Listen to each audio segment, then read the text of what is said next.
explicaste el ozono CDMX, y entonces allá, ¿cómo está la onda de las partículas? ¿De dónde provienen? Mira, por ejemplo, aquí el problema es diferente porque, para empezar, bueno, les platicaba que somos un valle. La otra es que estamos en una zona semidesértica. Si nosotros vemos un mapa, comparamos las zonas, las regiones geográficas, vemos como realmente aquí no somos un trópico. O sea, tenemos climas de todo tipo en México, pero en Nuevo León somos semidesérticos. Esto quiere decir que con un viento se van a levantar más polvos, por ejemplo, que en una zona que es tropical, ¿no? Y estas condiciones como de clima y de región suman. Claro que no es el problema principal, esto es solo una introducción, pero el problema principal aquí ha sido que Nuevo León es un estado súper industrial. De hecho, de los más industriales del país. Y aquí se apuesta mucho por, como apoyar mucho la industria y el crecimiento poblacional. Entonces, de por sí, tenemos el ejemplo de CDMX con el ozono, que aquí también está aumentando el parque vehicular. Luego nosotros tenemos condiciones geográficas, tipo de clima, y además somos industriales, súper industriales. Entonces, eso hace que tanto industria como la población, que somos casi 6 millones, y también los vehículos, emanen esta contaminación, y es cuando tenemos concentraciones súper altas de tanto de PM10, que son como las partículas gruesas, de diámetro de 10 micras, y tenemos las PM2.5, que son las más chiquitas. Estas se llaman como partículas finas, que son las más peligrosas. Entonces, no sé si ustedes sepan de esto, pero también nos pone en una situación muy crítica el tema de estar a un lado de una refinería. El área metropolitana está a un ladito de Cadereyta y ahí está una refinería que pues es federal, ¿no? También. Y bueno, esto obviamente genera emisiones de gases y de partículas, y con las partículas finas pasa algo similar que con el ozono. Ya ven que les platicaba que el ozono es una partícula que se forma de manera secundaria. Las PM2.5 pasa de las dos formas, o sea, pueden emitirse directamente y aparte hay precursores. Entonces es un tema pues muy, muy urgente y muy preocupante, porque si no se aborda el tema desde la fuente de emisión, es decir, no solo estamos en un problema por ser la zona geográfica que somos y por ser el clima que somos. O sea, realmente el problema es la emisión que estamos teniendo, y acá en invierno se nota mucho más por el tema de inversión térmica y que se quedan atrapados estas partículas más tiempo. Entonces la gente generalmente acá en Monterrey se da más cuenta de la contaminación en invierno, y es cuando hay como más presión en el tema. Justo en estas fechas, de hecho. Oye, dices que las PM2.5 también se pueden como crear. ¿Cuáles son los precursores o cómo es que se pueden crear? Justo, bueno, pueden ser emitidos directamente por industria, por autos, por quema de carbón. O sea, la quema de combustible fósil es la principal causa de que nosotros tengamos un problema de partículas. La dependencia, ¿no?, a estos combustibles. Y por decirte un ejemplo, si la refinación de petróleo, por ejemplo como el que tenemos en Cadereyta, emana óxidos de azufre, por ejemplo, este gas es precursor de PM2.5, o sea, de partículas. Entonces reacciona en la atmósfera y genera estas partículas. Y bueno, también directamente por toda actividad humana. Por ejemplo, tuvimos un caso acá bien denso de pirotecnia en fin de año, y estuvimos haciendo mil difusión para que las personas no usaran pirotecnia y demás, y en Año Nuevo estuvo tupidísimo de cohetes, y justo tuvimos contingencia ambiental esa noche, ¿no?, del 31. Y no, o sea, las concentraciones se fueron súper arriba. Entonces ese tipo de quemas también son pues generan demasiada contaminación, y se ve reflejado en el monitoreo. Claro, y que además los cohetes son peligrosos. Yo nada más digo, o sea, puede haber un accidente o algo, tienen muchas cosas malas. No Y- lo y hagan. asustan a Yo los aquí ya perritos. asustan muy feo a Sí. los perritos. Y fíjate que aquí también pasó eso, Selena, porque yo vivo en un 10º piso, entonces es muy, o sea, cuando está contaminado sí es muy notorio. O sea, se ve la nata pues sí, la nata ahí asquerosa, como amarilla, como que el cielo se ve amarillo. No se ven los cerros ni edificios que tengo aquí enfrente. Y siempre que hay día festivo o ahora que fue el día de la Virgen de Guadalupe, que creo que es en diciembre, el 12, en la Candelaria y ese tipo de festividades hay cohetes y de verdad al día siguiente amanece contaminadísimo. O sea, sí es muy notorio eso. Entonces, bueno, nada más era un breve comentario que quería hacer. Y entonces Elena, ok, bueno, esto está muy cañón y nos vamos a ir adentrando más, pero ¿por qué no nos platicas de los daños a la salud que tienen estos contaminantes de los que nos estás platicando? Porque bueno, creo que es muy importante y ya después pasar a qué se puede hacer, qué está haciendo el observatorio, y demás, ¿no? Sí, con gusto, Paloma. Justo durante el invierno, como les platicaba, tenemos un poco más de problemas de contaminación porque se quedan atrapados más tiempo los contaminantes. Entonces, las personas como que siempre se percatan de esa contaminación y es cuando surge la presión pues más notoria. Y una de las cosas que a la gente nos preocupa estando acá son justo los daños a la salud, que ya están fundamentados nacional, internacionalmente también. Y de hecho hay estudios también en el área metropolitana que arrojan hasta pérdidas económicas por daños a la salud. Entonces, por platicar algunos, la contaminación está asociada, específicamente el aire, está asociada a problemas cardíacos, cardiovasculares, respiratorios, también de alergias, por supuesto, y también incluso a la diabetes tipo 2. Ya el año pasado apenas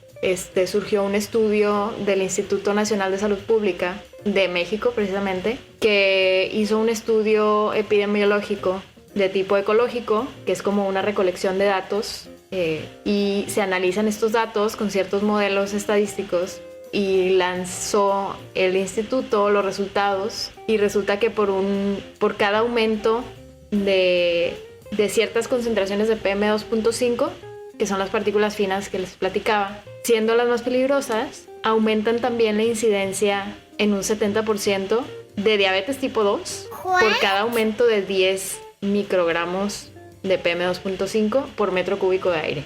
Es decir, ya queda claro cómo nosotros, o sea, el ser humano, pues, al estar expuesto a concentraciones altas de PM2.5, tenemos mayor riesgo de padecer diabetes tipo 2 y también, por supuesto, enfermedades cardiovasculares, del corazón, en fin.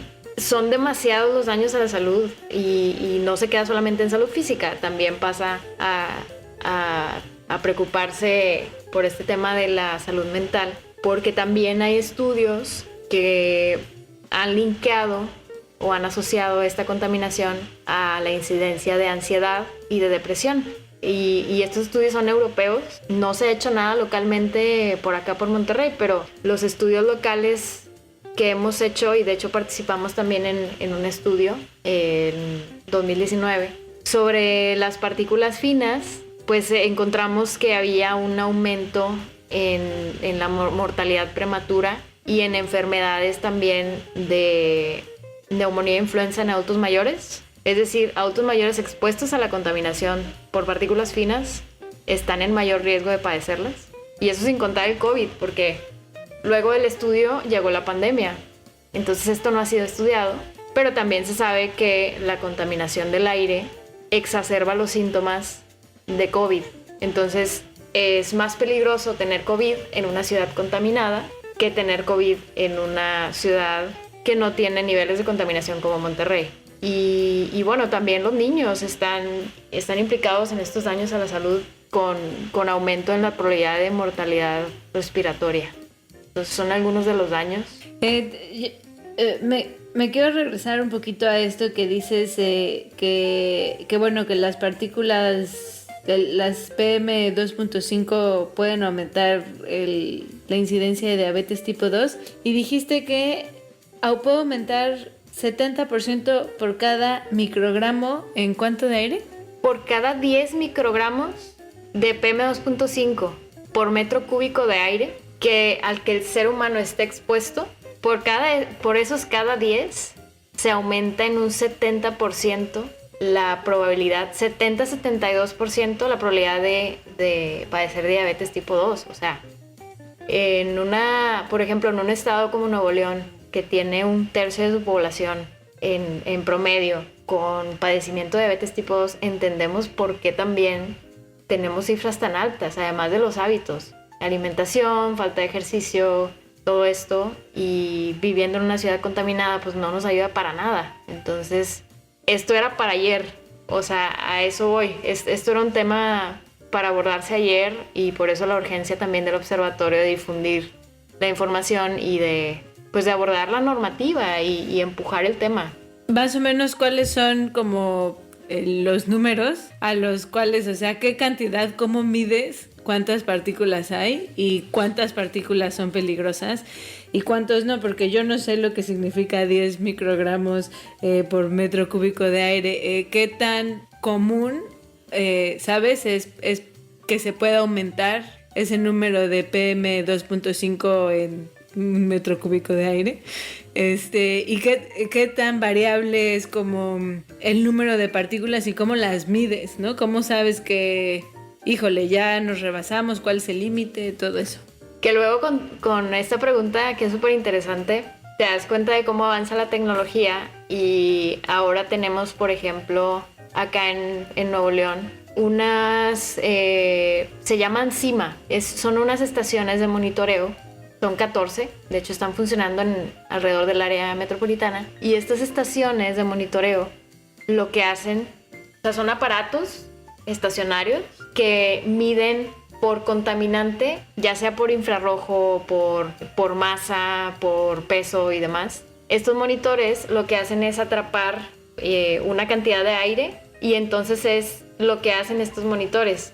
Por esa cantidad de aire, con la luz infrarroja u otros métodos también técnicos, se mide cuánto hay de contaminante en un espacio de aire. O sea, esto de, por ejemplo, microgramos por metro cúbico, pues es simplemente masa.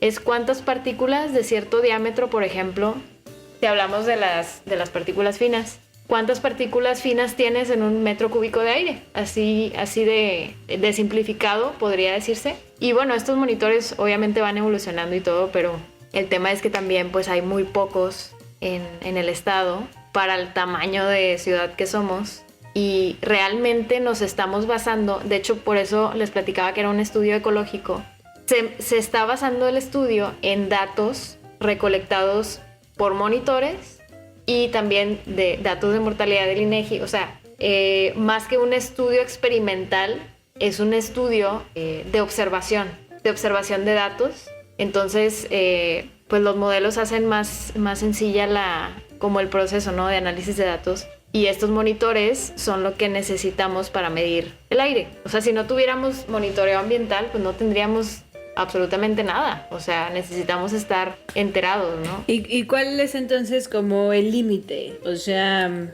digo, sabiendo que ahora el mundo y Monterrey y México pues es industrial, necesita la industria, por ejemplo, ¿cuál es el límite más o menos medio de este tipo de partículas en el aire y a cuánto sería ideal reducirlas? Excelente la pregunta, porque justo la OMS, no sé si por ahí han escuchado que ya el año pasado actualizaron sus guías o sus recomendaciones de cuánta masa de contaminante tener para proteger la salud, ¿no?, por metro cúbico de aire, como les platicaba. Entonces la OMS, por ejemplo, saca promedios por hora, promedios diarios, promedios anuales. Entonces, como que vas midiendo a cuánto deberíamos estar expuestas, por ejemplo, nosotras, por año. Si yo te dijera, bueno, pues lo que pasa es que acá en Monterrey estuvimos expuestas a un promedio anual de 20 microgramos por metro cúbico de PM2.5, cuando la OMS dice, oye, deberías estar expuesto a 5.